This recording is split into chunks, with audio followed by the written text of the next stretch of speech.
Billy, great to have you with me on Spotlight this morning. Billy Kingsbury from Thyssenkrupp Materials UK. Introduce us to yourself and your company, Billy, please. And thanks for joining us.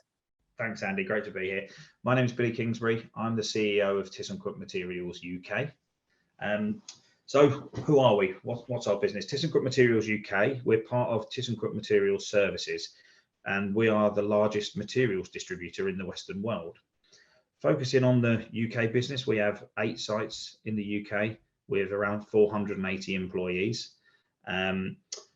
Sites ranging across England and Northern Ireland, so a couple of sites in Belfast, and then we range from the south up to the north of England as well. As a business, yes, we're a materials distributor, but our main focus is really providing solutions to our customers around all things materials. And we do this with our strategy called Materials as a Service.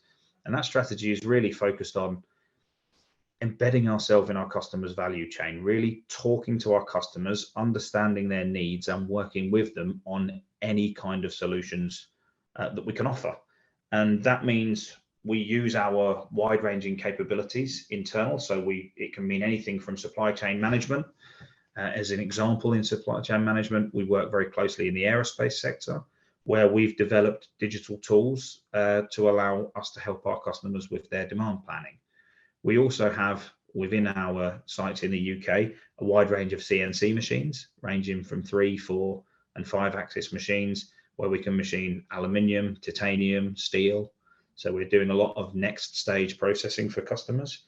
We have welding and assembly capabilities. So the most recent site that we opened was our fabrication division, in which we have long length aluminium CNC machining, but we also are able to assemble finished products there. And within our business, when we talk about assembly, we're talking about anything from balconies for residential buildings. So we produce a finished balcony to truck parts. So we're producing parts for electric vehicles, as an example.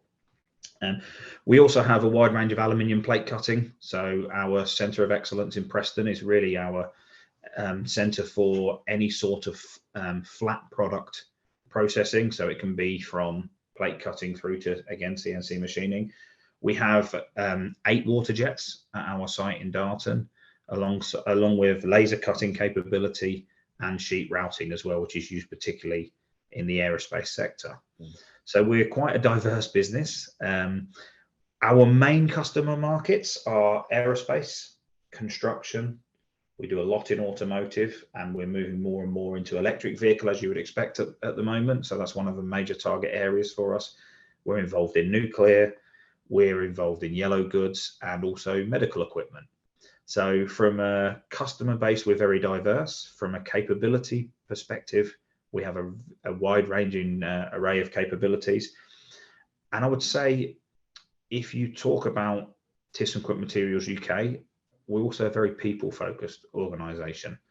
And I think that actually, in the last couple of years, our people development has been a major part of the focus for our business, and an area that we've improved a great deal on and continue to do so. So I think we're doing that in terms of learning and development opportunities. We're doing it in terms of digital offerings. So all of our HR offerings now are completely digital. And that can range from our HR system where we're booking holidays through to our rewards platform. We have an online learning and development platform. So yeah, people is something that I, as a CEO, am very focused on, and we are certainly a much more people-focused organisation than we've been in the past. Great stuff. That's a fairly comprehensive overview. So the next question, I mean, apart from being the largest in the Western world, and all the other stuff you've just given me, what would make you stand out from your competition? Is there anything else? I think if I summed up what makes us stand out, it is our materials as a service strategy. Right. And it's really within that strategy, we're making material just a part of what we offer. And I think that a lot of our competitors would focus on the material supply itself, but actually for us, that's part of what we do. But it's really understanding what our customers want for us. And I think that what we've done in the last 2 years is embed that in our vision. And yes, we've invested in capability. So no doubt, I've mentioned all of the different areas that we've invested in over the course of the last years. Mm-hmm. But actually, more than that, it's about becoming a focused partner for our customers. And actually, we see ourselves as an extension of our customers. And what we try to do with them, and where it works most effectively, is when we can sit down together in a meeting or a workshop format and really focus on, as a customer, what is the most important thing for them? What is it that they're good at? What do they want to be focusing all their time on? And then we say, okay, so that's your core skill set. And we'll say, what about all the other stuff? How do we help you with that? How do we either do it for you or allow you to do it more effectively and more efficiently? I think that's quite a different way of looking at material supply.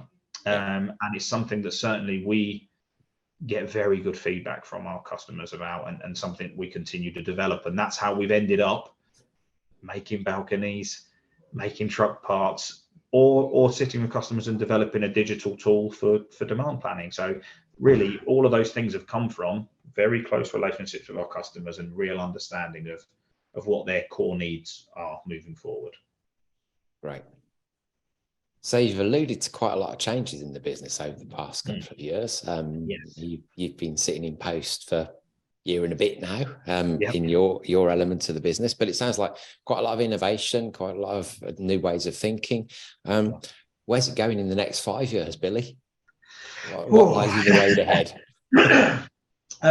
So I would like to see us as, I guess, a leader and a real specialist in creating sustainable solutions for our customers. Mm-hmm. So it's getting better at what we already do. There's no doubt we need to focus with our customers more on digitalization. That's a key area for us and for the UK market in general. I think automation and digitalization are areas where traditionally the UK is not seen as being particularly strong. Yep. So that's areas where we are strengthening our team, strengthening our warehouses. I mentioned earlier on as an example, our newest site, which we opened around 2 years ago. That's a fabrication site. That's a paperless site.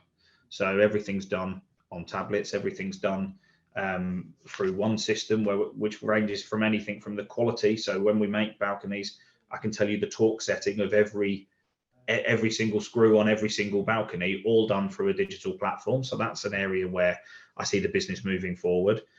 Like many companies, we have a commitment to reduce our carbon footprint. So we are committed to be carbon neutral for scope 1 and 2 emissions by 2030. So that's a key project for us moving forward. But actually, I'd say more than that, when it comes to carbon footprint, we're also more and more working with our customers to give them transparency about their entire supply chain. And that's something that I'm quite passionate about. I think it's the right thing to do from a moral perspective. I've got a young family, so it's really important to me. But I think more and more our customers want us to help them understand what is their carbon footprint, what do their scope 3 emissions look like, Yes. and not just tell them what it looks like, but work with them to reduce their own carbon footprint. So I think that from a sustainability perspective is a key area for development for us in the future.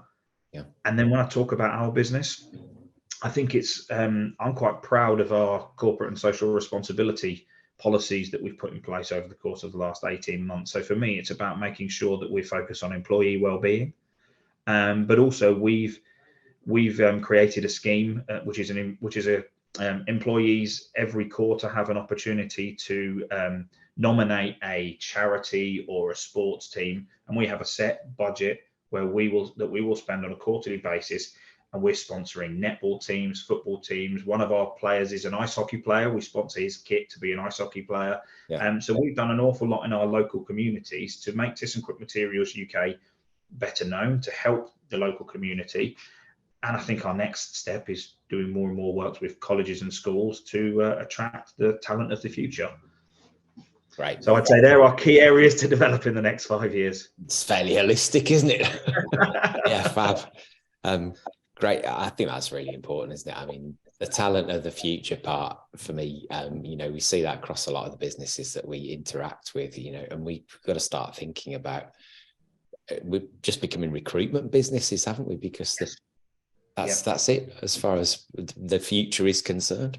Really and interesting. I think apprenticeships are really key to that. So in a manufacturing business such as ourselves, I think apprenticeships are really key. I'm really proud that we've just been awarded the gold kite mark for our apprenticeship scheme by Next Gen Makers. So we're working with external companies for verification on our apprenticeship programs, and we're doing fairs, employment fairs and college fairs, and the next phase for us will be working with local schools and colleges and having open days to introduce them to our business and show them what it is we do. Brilliant. And I think the focus on that will be, where does the material that we supply go to? Because if you just look at a sheet of stainless steel, it's not that exciting, or a sheet of aluminium. If you say that sheet of aluminium goes on the wing of an aeroplane, right, that's a much more exciting conversation. So that's a key focus for us. Yeah, great stuff. Thank you. So we were talking before I hit record about your movements around the group.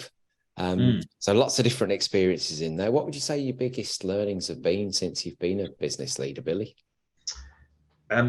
The biggest thing, without a doubt, that I've learned is that the power and the importance of communication.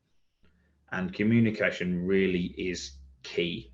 If you want to deliver a strategy, a vision, even a message, you've got to really think about how that message is communicated and how you make sure that it reaches every member of the team. Because a vision isn't going to be achievable because I sit in an office and say it is.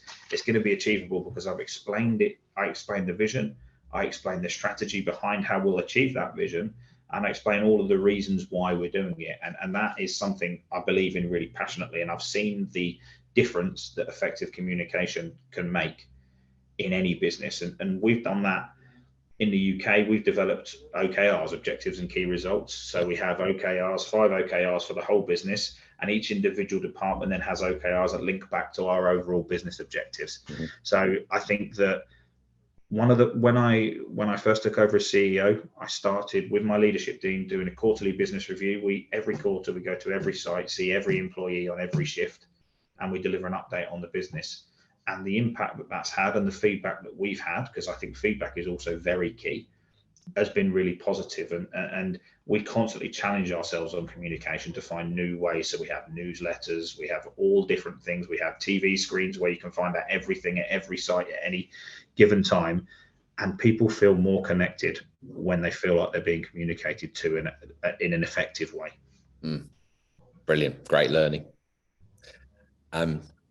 We could go off for hours on that one, I'm sure. We definitely could.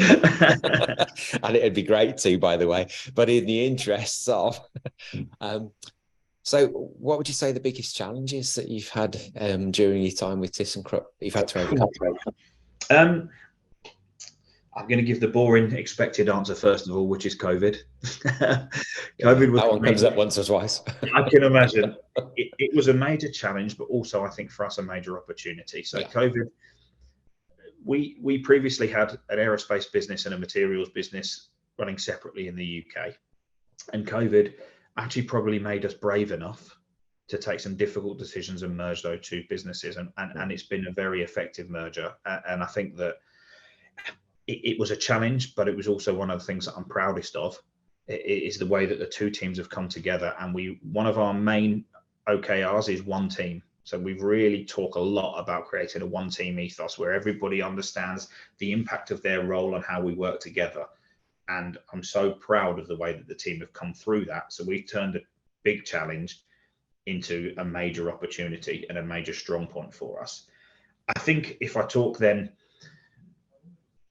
in different ways, I think the current, we touched upon it earlier, the recent challenges around recruitment and retaining staff, but also around making sure that we can attract young talent in particular into an industry that's maybe not seen as that sexy. So I would talk a lot with people like Make UK about how we make manufacturing seen as more as a desirable industry.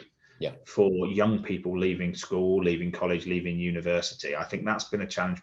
We've done a lot of work on our careers website, and we've done a lot of work on areas such as our induction program, for example. So I think we've got a very, very strong induction program that really makes sure that we are explaining the business to new starters, and that we are just checking in with them all the way through in the right way. So I think that's a major challenge. That's areas where businesses really need to challenge themselves to say, how do I stand out? Why gone are the days where we're interviewing people and saying, well, they should tell us why they want to come and work for Thyssenkrupp Materials UK.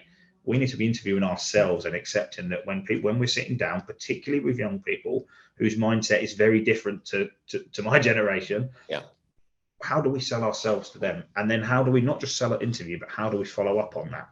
Because people are much more willing to move. If COVID's taught people anything, it's that actually if they're not happy, they're more likely to take a chance and do something different. Yeah, that's very true. Yeah, that's very true. Absolutely.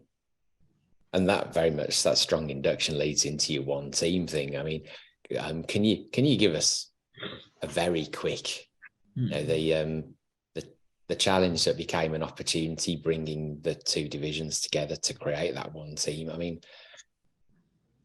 if it's possible to give a quick answer, which I'm sure it isn't, but how did you do that? First of all, we had to make some very difficult decisions, is what I would say. So we were given a challenge by our board of directors to say, okay, how would it look? So we had to rationalize some sites. So we did that. We, at the time of COVID, also had to make some difficult decisions around people. So we did have to reduce the number of people for the good of the whole business. So we started off from a low point, making those difficult decisions. And then what we did was really work and establish the right people leaders within the business, and really work to start to build that business back up. And we changed our complete commercial structure. We've created operational centers of excellence as well. So we went from a regional structure across the business, so different warehouses and different sites, to a completely different commercial structure where actually it was no longer selling regionally, it was more selling based on customers and customer relationships.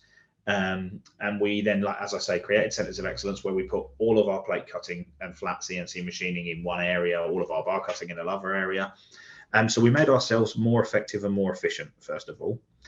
And then we worked on our people strategy. We developed 5 new digital platforms for HR, for people to work with. We were more visible as a leadership team. We were on every site, visiting every person, and we really listened.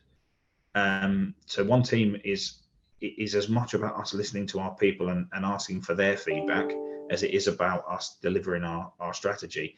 We have a company event. So for the last 2 years, we've had a company event where everybody's invited. If anybody, we will be posting, we've already posted some pictures on our social media. I think we've got a video we'll be posted as well of this year's event. And it was, for me, just watching the video made me smile. And I think that's really important, because if I wanted any evidence that our one team strategy has worked, it's the 2-minute video of our company event and the feedback that we've got since that event. It's just, we're coming together as a business. So even when there's challenges ahead, we are a completely united business, and that's something I'm really proud of. Brilliant. Very cool. Thank you.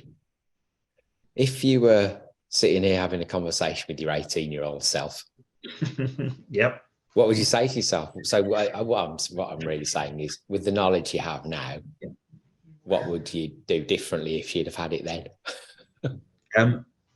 Listen to other people's opinions, and have a more open mindset to alternative points of view. And that doesn't mean you always have to agree with them, or even always have to follow them.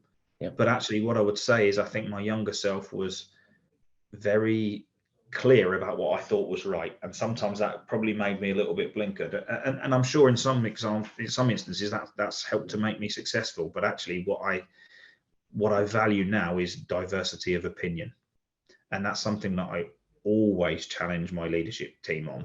We've got, as a leadership team, quite a lot of people very similar to myself, but actually what we've also got now is very diverse opinions, and and I'm really a strong believer that it's as useful to have somebody who thinks completely opposite to yourself as it is to have people like you. And that would be my real advice. Looking back, I wasn't right as often as I thought I was. That's interesting. I've seen that once or twice too as well. Yes, yeah. In the mirror as well as Well, exactly right, yes. Brilliant, thanks. What's one piece of advice you'd give to other business owners and leaders watching this interview then, Billy? It was just one thing. Yeah, I think it's something I said to you before we started recording. If you can make work enjoyable and fun for yourself and your team, I don't think you'll go far wrong. People perform better with a smile on their face. That's true. And I think that's something that we should never lose sight of. I can't promise, and I can guarantee you, if I went out and spoke to our guys, they wouldn't tell you it was fun every day. But we do have fun. And I think fun and enjoyment is let's not lose sight of how long we spend at work. Yeah. And let's make it enjoyable. Yeah, really good. Well, if it was fun every day, then it wouldn't be fun anymore because it'd just be taken for granted. So, correct. Exactly right. Yeah, exactly. Absolutely. Right. You've got to have some light and dark. Yes, indeed. Oh, and there's always dark. Yep, just happens, doesn't it? Some really great points in there, Billy. Thank you for that. Thanks for sharing your insights. Obviously, your website details are going to be down there below this video. What are the best next steps to find out more or get in touch or whatever you'd like to add? Yeah, sure. I mean, our website is something that we've done a lot of work on. I think it's a really good indication of who we are and what we do. I think our company LinkedIn profile, Facebook profile, that's all the social media streams that you'd expect. I'd say that we've got a very good careers website that I mentioned earlier. So if there are people that would be interested with a career within Thyssenkrupp Materials UK, go onto the website, go to the careers page. It will show you all of our open vacancies, and we're very good at communicating with people all the way through the application process. That's it. Find out more or call any of our offices if there's any customers there that are looking for a partner. Call the offices, look at the website, and we're happy to speak to more people. Great stuff. Okay, well, thank you for your insights this morning again, and look forward to seeing the next phases with regard to all the innovation that you've talked about this morning. And enjoy the rest of your day. Great to meet you, Billy. Andy. Thanks. Nice to meet you. Great speaking to you.